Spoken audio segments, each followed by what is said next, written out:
this video, I'm going to talk to you about the importance of Amazon storage fees. Now, in case you are unfamiliar, the Amazon storage fee is basically how much Amazon are charging you for storing the item that you're planning on reselling in their warehouse. So they'll charge you for the period of time that you're storing it for. Now, if you are already familiar with storage fees, you might be thinking, is it really something I have to worry about that much? Because it tends to not be very much at all. And yes, that's right. But depending on how long the item is in storage for will affect its importance. So if it was for, say, 1 month, I wouldn't really say it's anything to concern yourself with too much. However, if we're looking beyond and, anywhere from a couple of months to like a full year, that's when you want to start really taking that into consideration before you're of course buying the product. So in BuyBotPro, in the details section, if we hover over this total costs information, we can see the storage fee for 1 month. So 13 cents. It's not really anything that I'm going to majorly be concerned with here as part of my costs. If anything, the big things in there that I would probably look at a bit more would be the FBA fees and the referral fees. And that's pretty much it. I'm not really bothered about the other bits. However, obviously this here is definitely a more Christmassy item.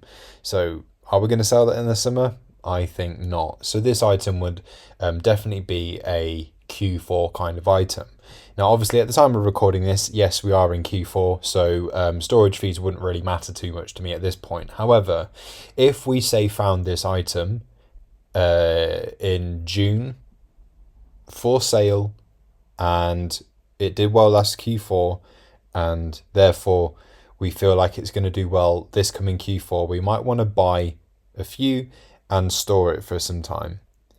Getting it in before Q4 is always going to be helpful because it just means that you avoid the busyness and the hassle of getting things in the midst of Q4, because it is a busy time. So lots of sellers will get stuff in, most of the stuff in by the end of Q3, and people start sending stuff in and preparing for Q4 from like the start of the year, the middle of the year onwards. So let's say we were in June and we want to get this in before Q4. Obviously, we send it in. It's going to be in storage for a while. We may make a sale or two, and that's fine.